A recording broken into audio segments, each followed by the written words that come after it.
Hello. तो आज हम पढ़ लेते हैं टेनिस एल्बो। तो टेनिस एल्बो होता क्या है? टेनिस एल्बो एक एल्बो की ही डिफॉर्मिटी है। इसको हम लेटरल इपिकॉन्डाइलिटिस भी बोलते हैं। टेनिस एल्बो में एल्बो का लेटरल पार्ट इन्वॉल्व होता है, लेटरल साइड में इन्वॉल्व होती है, लेटरल साइड की डिफॉर्मिटी है। अब लेटरल साइड में होता क्या, लेटरल एल्बो में होता क्या है? तो जो कॉमन एक्सटेंसर टेंडन है उसका टियर हो जाता है और उसके अंदर क्या होता है, टेनिस एल्बो में इन्फ्लामेशन होती है, सोरनेस होती है और पेन हो जाता है outside the upper arm near to that elbow. मतलब लेटरल एल्बो में आपको पेन फील होगा, सोरनेस फील होगी, इन्फ्लामेशन फील होगा। इसमें क्या होता है, पार्शियल टियर हो जाता है tendon fibre connected to muscle to bone.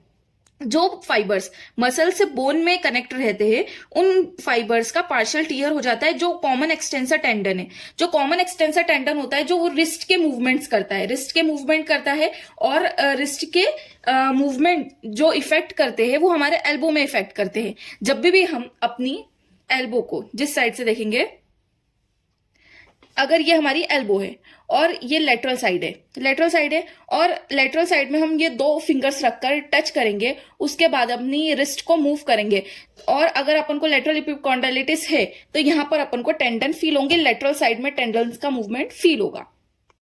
जब हमारे कॉमन एक्सटेंसर टेंडन के फाइबर टियर हो जाएंगे और हमको फील होगा लेटरल साइड ऑफ आर्म में पेन हो रहा है, स्वेलिंग आ रही है या फिर सोरनेस हो रही है या तो इन्फ्लामेशन हो रहा है, तो हम इसको टेनिस एल्बो या फिर लेटरल इपिकॉन्डाइलिटिस बोलेंगे। अब बात कर लेते हैं हम इसके कॉजेज और रिस्क फैक्टर्स की। तो कॉजेज और रिस्क फैक्टर में क्या आ जाता है कि ये किस वजह से हो सकता है और इसके रिस्क फैक्टर्स क्या क्या है। तो ये होता किस वजह से, ये इंजरी मोस्ट कॉमन एथलीट्स में देखी जाती है क्योंकि उनको रिस्ट का बहुत यूज होता है।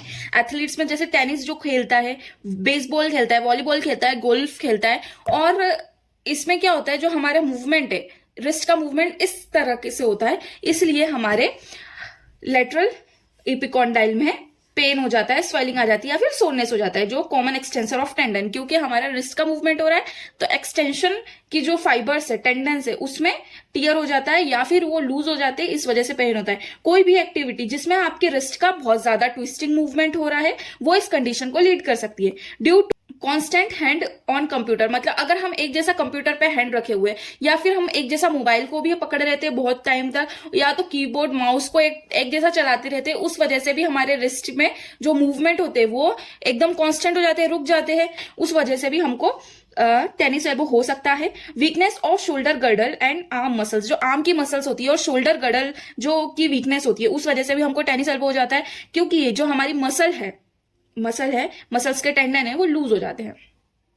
अब हम बात कर लेते हैं क्लिनिकल फीचर्स की। क्लिनिकल फीचर में क्या होगा, पेन एंटीरियर और जस्ट डिस्टल टू लेटरल इपिकॉन्डाइल, मतलब जो पेन होगा हमारे एंटीरियर साइड में होगा, या तो हमारे एंटीरियर साइड में होगा या तो जस्ट ऊपर होगा, जस्ट थोड़ा सा ऊपर होगा लेटरल इपिकॉन्डाइल के, मे भी radiate into forearm of extensor. कभी कभी ये फोरआर्म के एक्सटेंसर्स में पेन पूरा रेडिएट हो जाएगा हमारे फोरआर्म में। Pain initially subside become more severe with repetitions, मतलब हम जितने ज्यादा हैंड के मूवमेंट करेंगे, रिपीटेशंस करेंगे, उतना ज्यादा पेन सीवियर होता जाएगा। Pain with resisted wrist movement extension, मतलब रजिस्टेड रिस्ट मूवमेंट का एक्सटेंशन करेंगे, मतलब फोर्सफुली हम रिस्ट का मूवमेंट करेंगे तो उसमें भी पेन बढ़ेगा। पेन अपॉन ग्रिपिंग और रोटेशन, मतलब जितना ज्यादा हम हैंड का रोटेशन करेंगे या फिर चीजों को पकड़ेंगे, स्क्वीज करेंगे, उसमें भी पेन बढ़ता चला जाएगा। Pain upon the backward hand stroke, अगर हम झटके से कोई काम करेंगे, स्ट्रोक लगेगा हमारे रिस्ट में या फिर हैंड में, तो भी पेन बढ़ेगा। उसके बाद हम बात कर लेते हैं सिम्टम्स की। सिम्टम्स क्या होते हैं उसकी बात कर लेते हैं। Pain slowly increase, sometimes suddenly increase outside the elbow, मतलब पेन कभी कभी धीरे धीरे बढ़ेगा या तो एकदम से झटके से बढ़ जाएगा हमारे एल्बो के बाहर, आउटसाइड द एल्बो, मतलब ये लेटरल एल्बो के बाहर, आउटसाइड। उसके बाद पेन वर्स देन शेकिंग और स्क्वीजिंग हैंड, जब भी हम हैंड को स्क्वीज करेंगे या फिर शेक करेंगे, हिलाएंगे, तो हमारा पेन बहुत ज्यादा वर्स कंडीशन में आ जाएगा। एग्जाम्पल लिफ्टिंग, या तो किसी चीज को, हैवी चीज को लिफ्ट करना, या तो ओपनिंग द जार्स, जार को ओपन करना, उसमें भी हमारा जो हैंड है वो स्क्वीज होगा या शेक होगा। हैंडलिंग द यूटेंसिल्स, बर्तन उठाना भारी भारी, टूथब्रश करना बार बार, क्योंकि उसमें रिपीटेटिव मूवमेंट होगा टूथब्रश करने के लिए, और नाइफ या तो फोक का बार बार यूज करना। उसके बाद डायग्नोसिस में हम देख लेते हैं क्या क्या डायग्नोस करेंगे। तो लेंगे ब्लड, नो ब्लड टेस्ट, इसमें ब्लड टेस्ट की जरूरत नहीं पड़ती है। एक्सरे करवाएंगे हम लेटरल इपिकॉन्डाइल का, मतलब पूरी एल्बो का एक्सरे होगा। उसके बाद क्लिनिकल टेस्ट में करवाएंगे तो हम कोजन टेस्ट करेंगे या तो माइल्स टेस्ट करेंगे। अब हम टेनिस एल्बो की ट्रीटमेंट की बात कर लेते हैं। ट्रीटमेंट में हमको रेस्ट देना है 2 to 3 वीक्स का कम से कम। अब हम थ्योरी में लिखते हैं ना तो 2 to 3 वीक्स का हमको रेस्ट देना है, लेकिन हमको ज्यादा से ज्यादा हमारे एल्बो को रेस्ट में ही रखना है। और उसके बाद आइस पैक, आइजिंग करना है हमको। एंटी इन्फ्लामेटरी ड्रग ले सकते हैं अगर बहुत ज्यादा पेन बढ़ रहा है, इन्फ्लामेशन बढ़ रहे हैं, तो आइबुप्रोफेन या फिर एस्प्रिन हम ले सकते हैं। उसके बाद प्रिवेंशन क्या करेंगे, हम आइसिंग तो करेंगे लेकिन आइसिंग के साथ प्रॉपर आइसिंग करेंगे। ये नहीं कि हम बहुत देर तक आइसिंग कर ही रहे, नहीं, रेस्ट ले लेके हमको 15-20 मिनट्स का रेस्ट ले लेके हम आइसिंग करना है। उसके बाद अवॉइड करेंगे रिपीटेटिव मूवमेंट और मोशन, मतलब रिपीटेटिव मूवमेंट हो गया, हमारे रिस्ट का मूवमेंट हो गया और मोशन, रिपीटेटिव मूवमेंट हो गए, मोशंस हो गए, मतलब सारी चीजों को हमको अवॉइड करना है।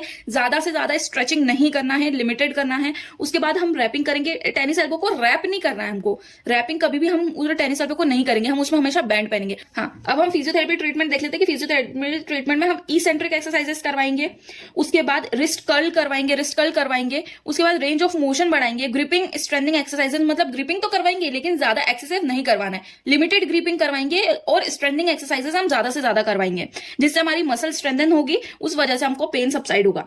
मैनुअल थेरेपीज देंगे, उसके बाद अल्ट्रासाउंड और टेंस लगाएंगे। अल्ट्रासाउंड और टेंस सबसे इंपॉर्टेंट है फिजियोथेरेपी में, जो हम फिजियोथेरेपिस्ट से लगवाते हैं। टेपिंग और ब्रेसिंग्स कर सकते हैं, रैपिंग नहीं करेंगे। टेपिंग भी करेंगे तो जो हमारी एल्बो है और जहां पेन हो रहा है उसके 2 फिंगर्स छोड़कर वहां टेपिंग करेंगे, ताकि जो हम मूवमेंट है उसको रेसिस्ट कर पाए।